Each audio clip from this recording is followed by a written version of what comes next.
ప్రభునందు మాకు అత్యంత ప్రియులైన దేవుని ప్రజలందరికీ యేసుక్రీస్తు వారి ఉన్నతమైన శ్రేష్టమైన పూజింపదగిన నామం పేరిట శుభాలు ప్రకటిస్తున్నాను. మీరంతా బాగున్నారా? క్షేమంగా ఉన్నారా? Good morning everyone.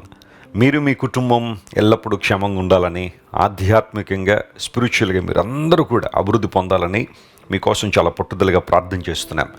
Christ worship centre అనేది నేటి దినాల్లో ఒక బలమైన సంఘ ఉద్యమంగా దేవుడు తీర్చిదిద్దుతున్నారు. అనేక చోట్ల మన సంఘాలు ప్రారంభించబడ్డాయి. వేలాది మంది విశ్వాసులు దేవుని ఆరాధిస్తున్నారు, ప్రభు కృపలో వర్ధిల్లుతున్నారు, కుటుంబాలు స్థిరపడుతున్న, వ్యక్తిగత జీవితాల్లో గొప్ప మార్పును అనుభవిస్తున్నారు.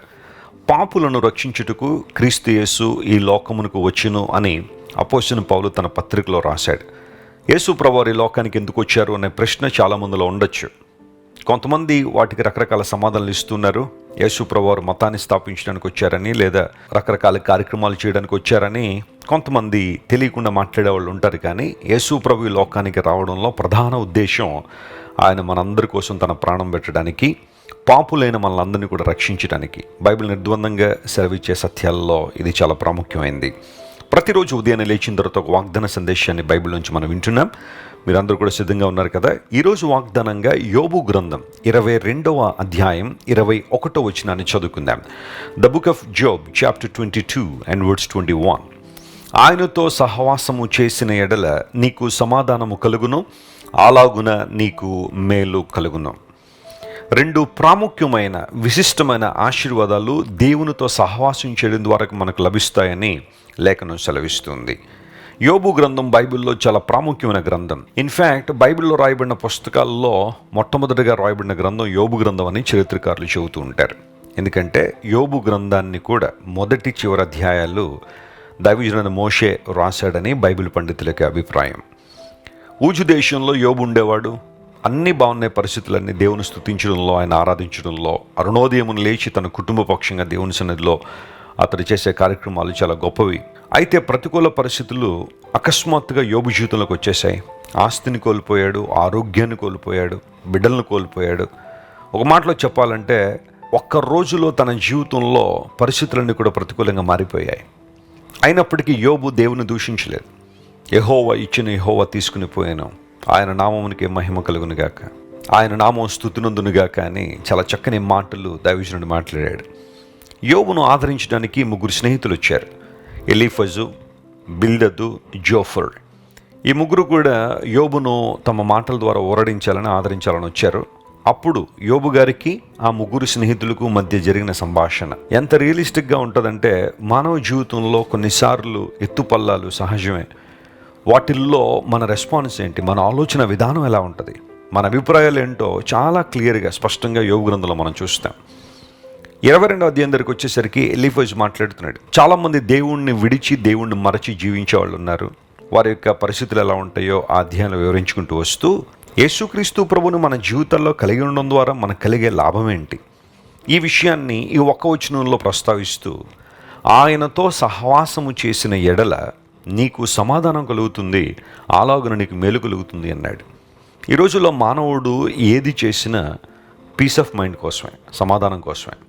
ఏది చేయనివ్వండి, ఎంటర్టైన్మెంట్ సెంటర్లకు వెళ్తున్నారు, అమ్యూజ్మెంట్ పార్క్స్కి వెళ్తున్నారు, ఎన్నెన్నో పరిస్థితుల చుట్టూ మానవుడు తిరుగుతున్నాడు, ఎక్కడెక్కడో పరుగులు పెడుతున్నాడు. ఇవన్నీ దేనికోసం అంటే ఆనందంగా ఉండాలి, సంతోషంగా ఉండాలి, జాలీగా లైఫ్ గడిపేయాలి. ఎందుకంటే ఈ ఉన్న 70-80 సంవత్సరాల ఈ వ్యవధిలో నువ్వు ఎంత ఆనందించగలవో అంత ఆనందించు అనే అంశం మీదే ఈరోజు ప్రపంచం నడుస్తూ ఉంది. వాటి కోసం ఏవి చేయడానికైనా మానవుడు సిద్ధంగానే ఉన్నాడు.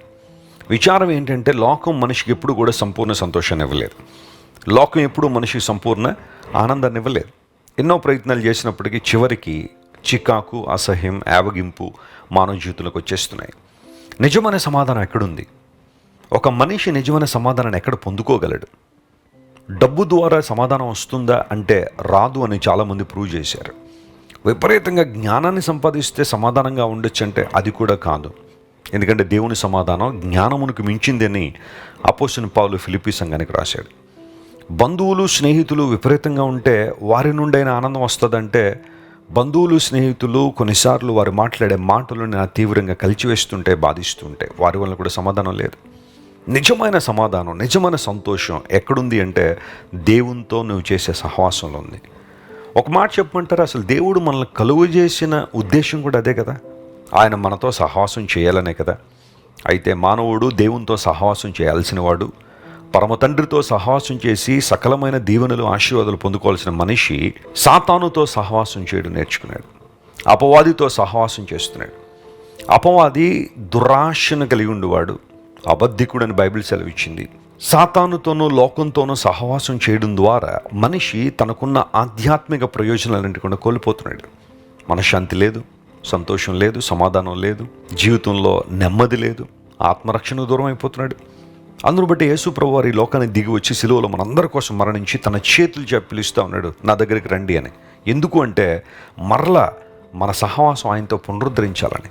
ఆయన ప్రేమను వెల్లడి చేశారు, ఆయన కృపను మన మీద కృమ్మరించారు. ఆయన మన కొరకు ఏమి చేయాలో సమస్తం చేసి మనల్ని ఆహ్వానిస్తున్నారు. ప్రభువుని మనం కలిగి ఉండడం ద్వారా, ఆయనతో సహవాసం చేయడం ద్వారా సమాధానం మాత్రమే కాదు, అలాగున మేలు కలుగుతుందన్నాడు. ఏ మేలు కోసమైతే ఈరోజు నువ్వు ప్రార్థిస్తున్నావో, ఏ మేలు జరగాలని నువ్వు కోరుతున్నావో వాటిని చేయడానికి సామర్థ్యం కలిగిన వాడు మన దేవుడు. ఆయన దగ్గరికి వద్దామా? ఈరోజు నువ్వు చేయగలిగింది నువ్వు చేస్తే ప్రభు నీ పక్షాన కలిగి ఉన్న ప్రణాళికలు ఆయన నెరవేరుస్తారు. అదేనంటే నువ్వు దేవునితో సహవాసం చేయి, ఆయన సమస్తాన్ని నీకు అనుగ్రహిస్తాడు. ఈ వాగ్దానాన్ని క్లెయిమ్ చేసుకుని ప్రభువుని స్తుతించండి, ఆయన వైపు చూడండి, మీ జీవితంలో అద్భుతాలు జరుగుతాయి. ప్రేమగల తండ్రి, ఇంతవరకు మీరు మాకు ఇచ్చిన వాగ్దాన సందేశాన్ని బట్టి నీకు స్తోత్రాలు.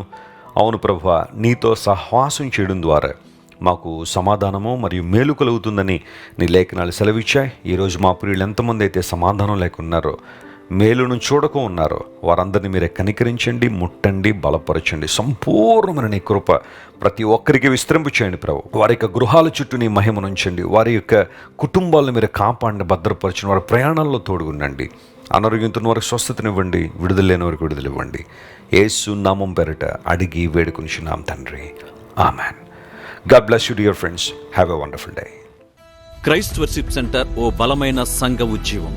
కొన్ని సంవత్సరాల క్రితం కేవలం 2 ప్రారంభించబడిన పరిచర్య నేడు ప్రపంచవ్యాప్తంగా లక్షలాది మందిని ప్రభావితం చేయుచున్నది. రాజమండ్రి, సికింద్రాబాద్, బెంగళూరు, చెన్నై, నెల్లూరు, దుబాయ్, బెహ్రైన్, కరీంనగర్, విశాఖపట్నం, గద్వాల్, కొవ్వూరు, మలకపల్లి, శ్రీలంక, భూటాన్, అడ్డతీగల, పాలమూరు, ఒంగోలు, బళ్ళారి, కోరుకొండ, పోతవరం, నల్లజర్ల, వెంకటరామయ్యగూడెం, మచిలీపట్నం, ఇందిరానగర్లతో పాటు అనేక గ్రామాల్లో క్రైస్ట్ వర్షిప్ సెంటర్ ఆరాధనలు జరుగుచున్నవి. వాక్య సంబంధమైన ఉజ్జీవంలో, పరిశుద్ధాత్మ సంరక్షణలో కొనసాగాలనుకునే ప్రతి ఒక్కరికి మా ప్రేమపూర్వక ఆహ్వానాన్ని అందిస్తున్నాము. రండి, ఆత్మతో సత్యముతో ప్రభువైన యేసు క్రీస్తును ఆరాధిద్దాం. మీరు ఇంతవరకు విన్న దైవ సందేశం మరియు దేవుని సేవకులు చేసిన ప్రార్థన మీకు ఆశీర్వాదకరముగా ఉన్నదని విశ్వసించుచున్నాము. ఈ సందేశాన్ని మీ స్నేహితులకు, బంధువులకు షేర్ చేయండి. మీకు ఏదైనా ప్రార్థన అవసరత ఉన్నచో మా ఫోన్ నంబర్లకు కాల్ చేయండి. దేవుడు మిమ్మల్ని ప్రేరేపిస్తే విశ్వాసంతో సాగుచున్న ఈ పరిచర్యను ప్రోత్సహించండి. మరిన్ని వర్తమానాలు, పాటలు వినుటకు జాన్ వెస్లీ మినిస్ట్రీస్ అను మా యూట్యూబ్ ఛానల్ను సబ్స్క్రైబ్ చేసుకొనండి. ప్రభువైన యేసుక్రీస్తు కృప మీకు తోడైండును గాక.